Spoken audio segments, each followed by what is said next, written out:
ago, and you were opening up for Toby Keith.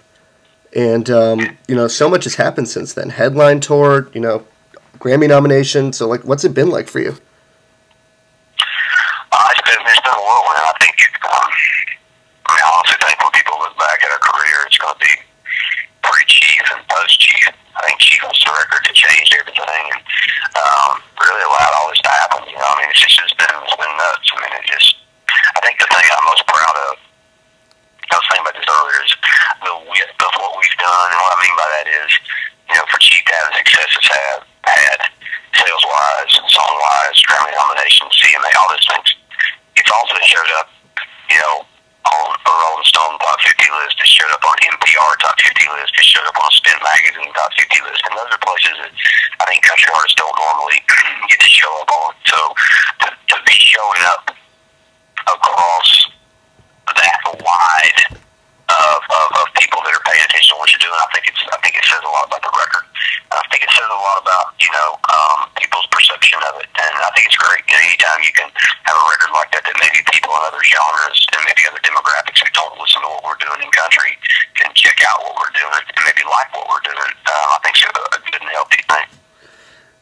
Does it feel kind of weird for you getting all this new artist recognition when you've been at it for 5 years now since you had Sinners Like Me? Yes.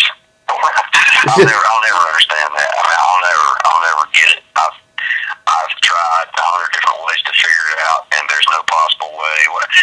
It's just, I think for a lot of people, though, we're just now, I think people for a while just thought we were going to go away. and they probably just never thought, well, we don't have to give him a new artist, Woody won't be here next year. So I think we finally got to a place that they were like, okay, maybe they are going to be here for a while. Let's go ahead and get them in the, just get them on the treadmill of the awards. We got to get them started here, Yeah. I don't think you can jump in, I don't think you can jump in male vocals or something like that if you've never been nominated for a new artist or something. But, I know this year in particular, myself, Luke, and Chris Young, who were nominated for CMA, none of us are new. We were all on our third record. So, I know Luke and I were joking about that. At the awards, it's like, man, I sure as hell don't feel new. It's almost 7 years. So, it's just one of those things. I try not to focus on the award aspect. Even with the Grammy and the CMA, it's not a focal point. The Grammys are the holy grail for recording artists. But it's so far beyond any expectation I had. The way I approach that stuff that I think it works for me is whether I win that Grammy or lose that Grammy, I'm going to make the same record. And I do the same thing with the CMAs. Whether I win or lose, I want to do the same thing musically. So I'm not going to let that dictate or affect me at all. And if that happens, if those awards happen and I'm able to do what I do and not alter what I do, then I think it's the greatest thing in the world. It's just a matter of just for me, I have to focus on the music part. Do you think, now turning to your tour coming up, do you think that working with Jason and Toby over this last summer is going to help you get prepared for this big tour you're about to take? Yeah, I think so. I wouldn't have said it at the time. At the time, I wasn't sure, we were going to have the year that we've had. It turned out to be the right thing because, a year ago, I can remember us being in clubs and to go from, us playing clubs a year ago in one bus, to come into this headline tour, this arena tour where we're 5 buses, 5 trucks, is astounding in the amount of time that we've covered that ground. So, being out with Jason and Toby, who were at that level, it's been good for me to see what that level entails, because we got there fast. It's funny that we've been doing this as long as we have, and to say that we got there fast, but it went from one extreme to the other so quickly that I think that, for me, being out there and being around it was good to see as we go into this headline tour, this arena tour, because just the number of people involved, it becomes more about making sure that show is pulled off as much behind the stage as from what people see out front. There's a lot that goes on behind it. Okay, I went to both shows, both Jason and Toby, and I can just tell you, with 3 months, the amount of people that were in the amphitheater to see you was really unbelievable. For Jason, it was maybe half full. For Toby, there was not an empty seat for you, or very few empty seats for you. How does it feel? In 3 months, just it came at you so fast. Do you wish it was a little slower? Well, Well, we've been doing it a long time, so it's hard to wish it was slower. You know, it's one of those things that I think the way we build our career, and the way we kind of operated on the fringes, you know, we're still looking for our first top 5 song. We barely had a top 10. You know, so it's not like we've had just this enormous amount of radio success or TV success. And I don't tweet. I'm not on Facebook. It's just, you know, it's not the things that most other people do. I just don't do it. So I think the way we build our career and the way it was a little slower and the way that we, you know, whether we were played on the radio where people knew who we were or not, we still came to the market and we played and then we came back. And normally everywhere we saw the crowd double or triple, and it was a word-of-mouth movement. And I think building it that way is why it's grown as fast as it has at this level. I think that there's a great foundation there. And I think the people that were on that foundation are directly responsible for what's happening when they, you know, go tell 10 people. I mean, I had so many people when Chief came out that were coming up and meeting greet lines and saying to me, I bought 5 copies of this and I gave 4 of them away because I said you have to hear this record to people that didn't know you were. Mm-hmm. And that's why we're here. You know, that's why we sold 145,000 records first week. That's why I was #1 record in the world. It's because people took it upon themselves and carried the flag for me. And there's nothing cooler than that. So when you ask me if I'm surprised, I'm not anymore because it's in there. You know, they're the ones that gave me the #1 record. They're the ones that have made all this happen for me. So no, I don't put anything past them at this point in time. I mean, if you'd have told me a year ago we'd be in arenas and looking like we're going to sell out most of these arenas, I'd have laughed at you. You know, so the fact that we've come that far is directly responsible is a direct responsibility of the people. What do you think about Brantley Gilbert, who's going to be coming with you? I love the way he's doing his career. I don't know Brantley. We haven't got a chance to really get to know each other yet. But I love that. I love that he built his career. I know how hard it is to build a fan base outside of the normal parameters that everybody operates in, and he's done that. And I did that, so I know what he's been up against there. And the fact that he's done it at the level he has, I'm impressed with. You know, so I think it's a good tour from that side alone. You know, it's 2 people who kind of built it their own way, and you know now they're in these big rooms and there's all these people there. And I'm looking forward to it. It's going to be a good tour. Cool. So, how did you pick these venues? Did you have a role in picking the venues? Because you know, like you're very ambitious with some of them, and you know you're like Tsongas Arena. You know.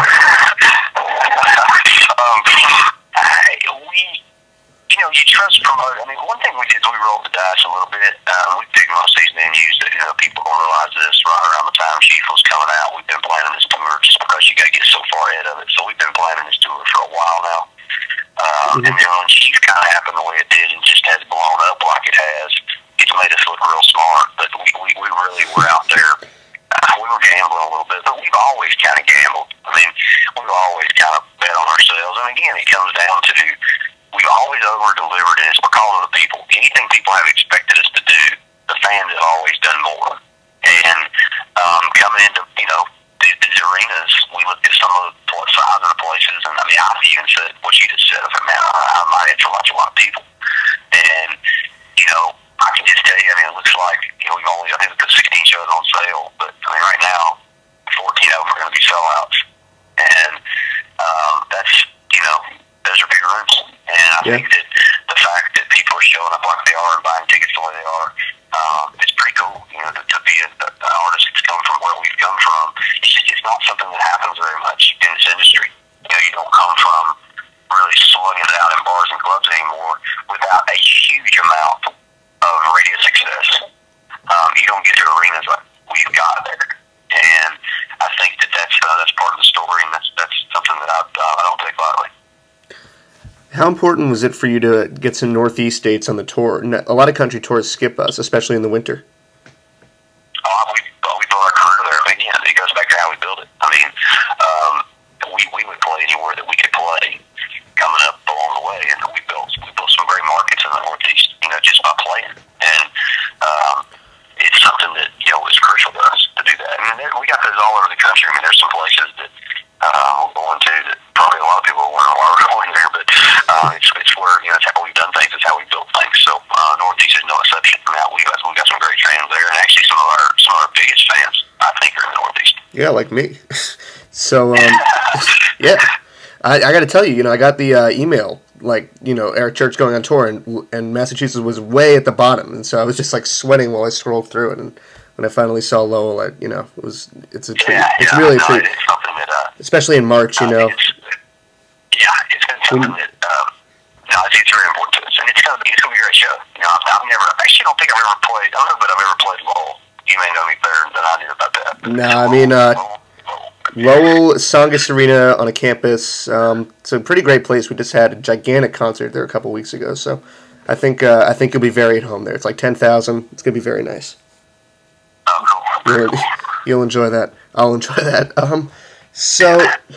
So I guess I have just like one more question. Why don't you tweet or go on Facebook, you know, or do anything that a lot of other country artists do? And why do you write your own songs mostly? Like, you know what I mean? Like, why do you refuse to fit into the mold, so to speak?